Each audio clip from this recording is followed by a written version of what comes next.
नमस्कार। आज का हमारा टॉपिक है मौलिक कर्तव्य। जो हमारे मूल संविधान में इसकी कोई चर्चा नहीं की गई थी, लेकिन संविधान के 42वें संविधान संशोधन जो 1976 में हुआ था, श्री स्वर्ण सिंह समिति के सिफारिश पर आंतरिक आपातकाल की जरूरत एवं आवश्यकताओं को पूरा करने के लिए लाया गया था। पिछले वीडियो में हमने मौलिक कर्तव्यों के बारे में थोड़ा सा बताया था। हमने पिछले वीडियो में मौलिक अधिकारों के बारे में चर्चा करा था, जिसमें हमने बताया था कि हमें किस प्रकार के मौलिक अधिकारों से सुरक्षित करने का कोशिश किया गया है। हमने ये भी बताया था कि वह कौन सा मौलिक अधिकार था जिसको 44वें संविधान संशोधन 1978 के तहत मौलिक कर्तव्य से हटा करके सामान्य कानूनी अधिकार का रूप दे दिया गया, जिसे 300 के ए में जोड़ दिया गया। मूल कर्तव्य हम भारतीयों के लिए परम आवश्यक चीज है, क्योंकि हम मौलिक अधिकारों की बात करते हैं तो हमारे भी कुछ कार्य, कुछ जिम्मेदारियां इस देश के प्रति होना परम आवश्यक है। इसीलिए संविधान के 42वें संविधान संशोधन 1976 द्वारा इसे जोड़ा गया और यह श्री स्वर्ण समिति की सिफारिश पर आंतरिक आपातकाल की जरूरत एवं आवश्यकताओं को पूरा करने के लिए लाया गया था। यहाँ पे एक शब्द आ रहा है, इसका नाम है आपातकाल। यह आपातकाल क्या था, क्यों लगाया गया था, किस वजह से लाया गया था, इन सारे सवालों का जवाब हम लोग अलग वीडियो में ढूंढेंगे। फिलहाल आज हम लोग मौलिक कर्तव्यों की बात करेंगे, जो सरदार स्वर्ण सिंह समिति की अनुशंसा पर संविधान के 42वें संविधान संशोधन 1976 के द्वारा मौलिक कर्तव्यों को संविधान में जोड़ा गया था। इसे रूस के संविधान से लिया गया है और इसे भाग 4 क में अनुच्छेद 51 के क के तहत रखा गया है, जिसकी संख्या 11 है। तो आइए जानते हैं कि वो कौन कौन से मौलिक कर्तव्य हैं जिनकी संख्या 11 है। पहला, प्रत्येक नागरिक का यह कर्तव्य होगा कि वह संविधान का पालन करे और उसके आदर्शों, संस्थाओं, राष्ट्रध्वज और राष्ट्रगान का आदर करे। पहले मौलिक कर्तव्य हमें यह सुझाने का कोशिश किया गया है कि हमारा आदर्श, हमारा संस्था, हमारा राष्ट्रीय ध्वज और जो भी राष्ट्रीय धरोहर हैं, और हमारा कर्तव्य होगा कि हम संवैधानिक परामर्श और नियम कानून का भरपूर पालन करें। दूसरा मौलिक कर्तव्य है स्वतंत्रता के लिए हमारे राष्ट्रीय आंदोलन को प्रेरित करने वाले उच्च आदर्शों को हृदय में संजोए रखें और उनका पालन करें। आप अच्छे से जानते हो कि भारत की आजादी को लेने में कितने सारे हमारे वीर शहीद हो गए, तो उनको भूल ना जाएं। ये हमारा परम दायित्व बनता है कि हम उन सभी स्वतंत्रता सेनानियों के आदर्शों को, उनके द्वारा बताए गए मार्गों को हम लोग याद रखें। तीसरा मौलिक कर्तव्य है भारत की प्रभुता, एकता और अखंडता की रक्षा करें और उसे अक्षुण्ण रखें। अब भारत की प्रभुता, एकता और अखंडता, आप जानते हो कि भारत में अलग अलग जाति, धर्म, लिंग, रंग, रूप के लोग रहते हैं। इन सभी के बीच में भारत को एक करके रखना बहुत ही चुनौतीपूर्ण कार्य होता है और यह तभी संभव हो पाएगा जब हम देश के नागरिक इस देश की अखंडता को बनाए रखने के लिए सजग रहेंगे। चौथा मौलिक कर्तव्य है देश की रक्षा करें।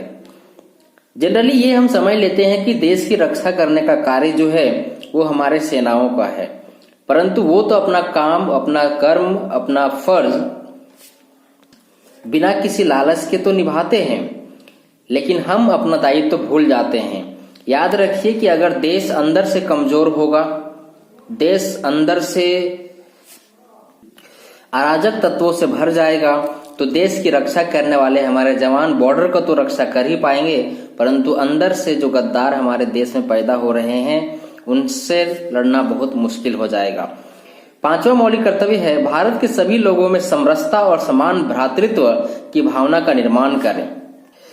हमें भारत में एक ऐसे समाज के निर्माण का दायित्व सौंपा गया है जिसमें सभी लोग एक दूसरे के साथ संपूर्ण भाईचारा के साथ रहें। छठा हमारा मौलिक कर्तव्य है, हमारी सामाजिक संस्कृति को गौरवशाली परंपरा का महत्व समझे और उसका निर्माण करे। आप जानते हो कि भारत की संस्कृति अपने आप में बहुत ज्यादा महान है। यह देश अपने गुरुकुल शिक्षा प्रणाली को लेकर के बहुत चर्चित रहा था। जब पूरे दुनिया के लोग पढ़ना लिखना तो दूर की बात है, अपनी रोजमर्रा के कार्यों को करने में भी समर्थ नहीं थे, तब हमारे यहाँ अलग अलग विश्वविद्यालय, 7 प्रकार के विश्वविद्यालय चल रहे थे। जैसे कि आप जानते हो नालंदा विश्वविद्यालय, जगदल्ला विश्वविद्यालय, वैदेही विश्वविद्यालय, नालंदा विश्वविद्यालय, नदिया विश्वविद्यालय, इस प्रकार से हमारे यहाँ विश्वविद्यालय चल रहे थे। तो हम सबका ये दायित्व बनता है कि हम हमारे देश की संस्कृति को, जो गौरवशाली है, अपने आप में महान है, उसकी रक्षा करें और आने वाली पीढ़ियों तक इसको हस्तांतरण किया जाए। 7वां है प्राकृतिक पर्यावरण की रक्षा और उसका संवर्धन करें। आप जानते हो कि फिलहाल जिस प्रकार की समस्याएं आम जनता या फिर पूरा विश्व जो झेल रहा है, उसमें पर्यावरण ह्रास बहुत बड़ा रोल अदा कर रहा है, जिसका कहीं ना कहीं प्रत्यक्ष कारण हम मानव ही हैं। तो ये जरूरी है कि हम पर्यावरण की रक्षा करें और साथ ही साथ पर्यावरण का संवर्धन भी करें। 8वां मौलिक कर्तव्य है वैज्ञानिक दृष्टिकोण और ज्ञानार्जन की भावना का विकास करें। ये हमारा परम दायित्व है कि हमारे बीच में जो कोई भी युवा या बच्चा धनी प्रतिभा का है, उसको हमेशा आगे बढ़ाया जाए ताकि वो हमारे देश की सेवा कर पाए। 9वां है सार्वजनिक संपत्ति को सुरक्षित रखें। और ये जो मौलिक कर्तव्य है, इसको पूरा करना लोग शायद आज भूल ही गए हैं। आप देख सकते हो कि लोग अपने निजी स्वार्थ हेतु सार्वजनिक संपत्तियों को ठेस पहुंचाने से बाज नहीं आते हैं। अतः ये परम आवश्यक है कि उनको ये कर्तव्य याद दिलाया जाए, अगर बातों से नहीं तो लातों से ही याद दिलाया जाए। हमारा नेक्स्ट जो मौलिक कर्तव्य है वो है व्यक्तिगत सामूहिक गतिविधियों के सभी क्षेत्रों में उत्कर्ष की ओर बढ़ने का सतत प्रयास करें। हमारी शिक्षा व्यवस्था एक्चुअली ऐसी होनी चाहिए जिससे हम सभी मानवों का सर्वांगीण विकास हो। हमारी जो भी विशेष दक्षता है उसको बढ़ाने के साथ साथ अन्य सभी क्षेत्रों में भी आगे रहें, ताकि हम हमारे रोजमर्रा के जीवन में भी सफल हो पाएं। और 11वां मौलिक कर्तव्य है जो कि हमारे माता पिता से संबंधित है कि माता पिता या संरक्षक द्वारा 6 से 14 वर्ष के बच्चों हेतु प्राथमिक शिक्षा प्रदान करना, और इसको 86वां संविधान संशोधन 2002 के तहत जोड़ा गया था। ये क्या है? आप देख सकते हो कि 6 से 14 वर्ष के आयु वाले सभी बच्चों को प्राथमिक शिक्षा दिलवाने के लिए सरकार भी बहुत ज्यादा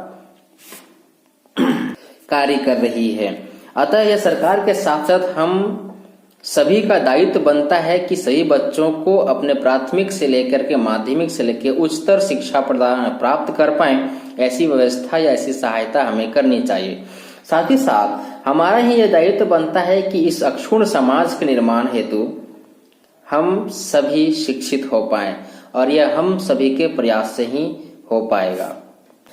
तो ये थे हमारे 11 मौलिक कर्तव्य जो सरदार स्वर्ण सिंह समिति की अनुशंसा पर 42वें संविधान संशोधन 1976 के द्वारा मौलिक कर्तव्य को संविधान में जोड़ा गया था। इसमें याद रखने वाली कुछ बातें हैं, जैसे कि यह कहाँ पे जोड़ा गया है, क्या ये मूल संविधान में था या नहीं था, अगर ये है तो फिर इनकी संख्या कितनी है। तो इन सभी सवालों का जवाब आपके डिस्प्ले पे दिख रहा है, जो आप नोट कर सकते हैं। आप अपने आगे आप किस प्रकार की वीडियोस की जानकारी चाहते हैं, ये हमें कमेंट बॉक्स में जरूर बताएं, ताकि हम आपकी समस्याओं को सॉल्व कर पाएं। साथ ही साथ अगर आप हमारे इस चैनल पे नए विजिटर हैं तो चैनल को सब्सक्राइब कर दीजिए, वीडियोस को लाइक कीजिए और बेल आइकन को हिट कर दीजिए, ताकि हमारा सारा अपडेट आपको मिलता रहे। नमस्कार।